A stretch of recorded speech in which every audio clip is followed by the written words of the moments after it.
À simple écoute des lectures de ce dimanche, nous voyons que nous sommes ramenés à un choix fondamental. Que votre oui soit oui si c'est oui, que votre non soit non si c'est non, tout le reste vient du mauvais. Il n'y a pas d'entre-deux. Et il nous est dit très clairement, dès la première lecture tirée de Ben Sira le Sage, si tu le veux, si tu le veux, tu peux observer les commandements, il dépend de ton choix de rester fidèle.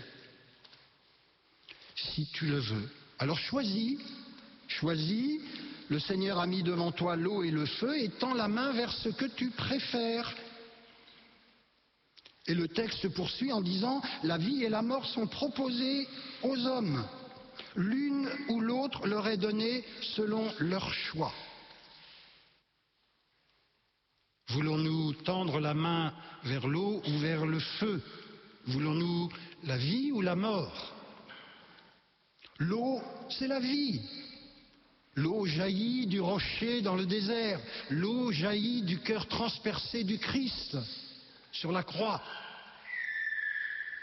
Le feu, c'est la mort qui tombe sur Sodome et Gomorrhe. Quel choix faisons-nous?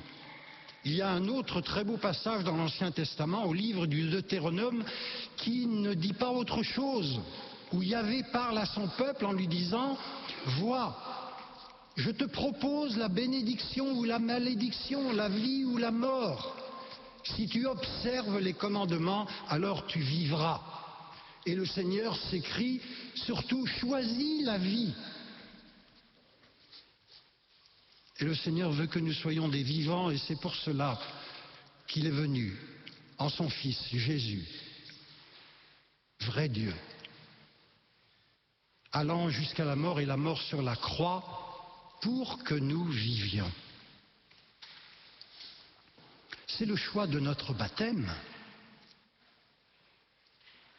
un choix de mort ou de vie, de ténèbres ou de lumière, de péché ou de sainteté. Rejetez-vous, renoncez-vous, croyez-vous.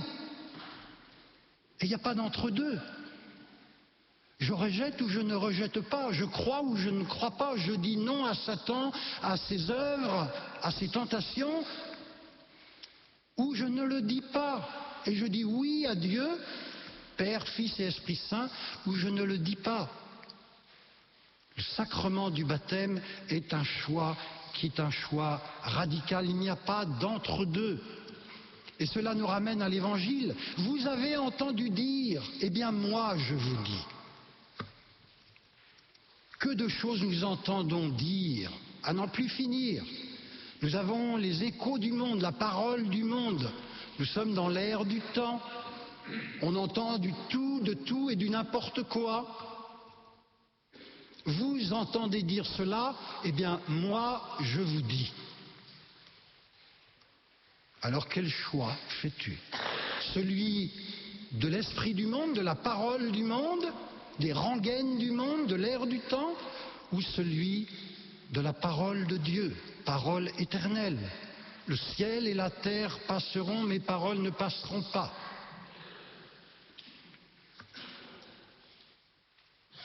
Les religieux, les pères et frères, sont eux aussi amenés à faire un choix radical, voilà, dans le prolongement, dans la logique de leur baptême. Et lorsqu'ils prononcent leurs vœux, les questions leur sont adressées de cette manière-là. Voulez-vous,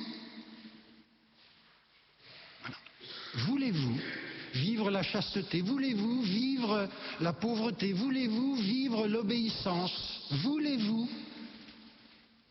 Et le religieux répond, je le veux. Et à la fin, il va dire, je le veux avec la grâce de Dieu, bien sûr. Nous avons chanté le beau psaume qui nous disait, heureux ceux qui marchent suivant la loi du Seigneur. C'est une question de bonheur. si je marche suivant la loi du Seigneur, alors je serai dans l'esprit des béatitudes, pas dans l'esprit du monde. Si je m'en écarte, alors certainement, je passerai à côté du bonheur que Dieu me propose. Nous avions dans la seconde lecture de Saint Paul aux Corinthiens, là encore, à nous positionner. Il est question de sagesse. On nous dit que Dieu voit tout. Et il est même précisé que Dieu n'a commandé à personne d'être impie. Il n'a donné à personne la permission de pécher. C'était, dans le livre de Ben Sira, dans la première lecture. Il n'a commandé à personne d'être impie. Et il n'a donné à personne la permission de pécher. Comme si on pouvait revendiquer le droit de pécher. Vous voyez, cet air de liberté, j'ai le droit de tout, je suis libre de tout, voilà, c'est mon choix. C'est mon choix. Et saint Paul, donc, va nous inviter à cette sagesse, pas la sagesse de ce monde, dit-il, mais la sagesse de ceux qui dirigent ce monde. Voilà, surtout pas cette sagesse de ceux qui dirigent ce monde et qui vont à leur destruction. J'écoute le monde ou j'écoute Dieu? J'écoute cette pseudo-sagesse du monde qui conduit à la destruction ou j'écoute la sagesse de Dieu qui est folie aux yeux des hommes et cette sagesse-là qui est source de bonheur et de vie? Nous voyons bien aujourd'hui la sagesse du monde qui est celle de la croissance, de la finance, de la performance qui va laisser les pauvres les délaisser aux périphéries, comme dit le pape François.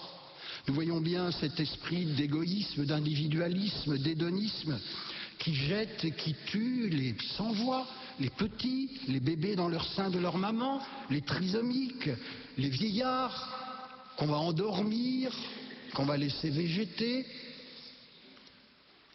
La pseudo-sagesse du monde.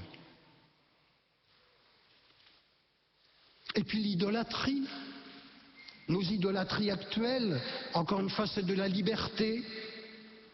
Une liberté qui finit parce qu'on revendique d'être libre de faire tout et n'importe quoi, une liberté qui finalement conduit à une véritable tyrannie et qui devient dictatoriale.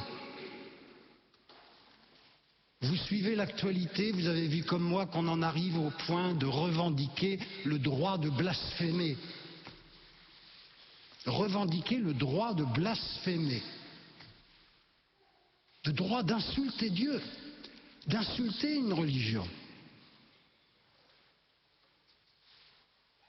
C'est gravissime. C'est gravissime. Est-ce que tu es libre? C'est comme si vous disiez, voilà, libre de tout, mais est-ce que je suis libre vis-à-vis de mes parents de faire du tout et du n'importe quoi, de les insulter, de les traiter de tous les noms? Je suis libre de m'auto-détruire alors que c'est eux qui m'ont donné la vie? Je suis libre. Et Dieu qui m'a tout donné, Dieu qui m'aime par-dessus tout, Dieu qui a été jusqu'à cette énormité, cette folie d'amour de la croix, je serai libre de l'insulter, de le traiter de tous les noms? Je serai libre de blasphémer? Dieu voit, nous dit l'apôtre, Dieu sait. Quel choix faisons-nous? La loi de Dieu, les commandements de Dieu ne sont pas dépassés, ils ne sont pas d'un autre âge. Pas un trait, pas un seul iota ne disparaîtra de la loi, dit le Seigneur. Le ciel et la terre passeront, mes paroles ne passeront pas, elles sont paroles de vie.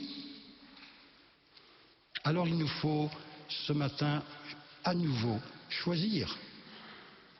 Nous le faisons solennellement en chaque veillée pascale, nous le faisons chaque dimanche lorsque nous proclamons notre foi, notre credo. Je crois, je choisis Dieu. Et il ne nous faut pas être simplement des velléitaires, c'est pas simplement Dieu, oui, pourquoi pas, ou Dieu, oui, c'est pas mal, c'est intéressant. Non. Nous avons le bel exemple de la Vierge Marie, prononçant son fiat. Qu'il me soit fait selon ta parole, ce oui qui est parvenu jusqu'à nous. Et les spécialistes, les exégètes aiment à dire que ce fiat de Marie, il faudrait idéalement le traduire par « Oh oui, qu'il me soit fait selon ta parole, oh oui, qu'il me soit fait ». Eh bien, ce matin, que notre oui soit oui, que notre non soit non, renouvelons en nous ce choix fondamental, ce choix de Dieu qui est le choix du bonheur.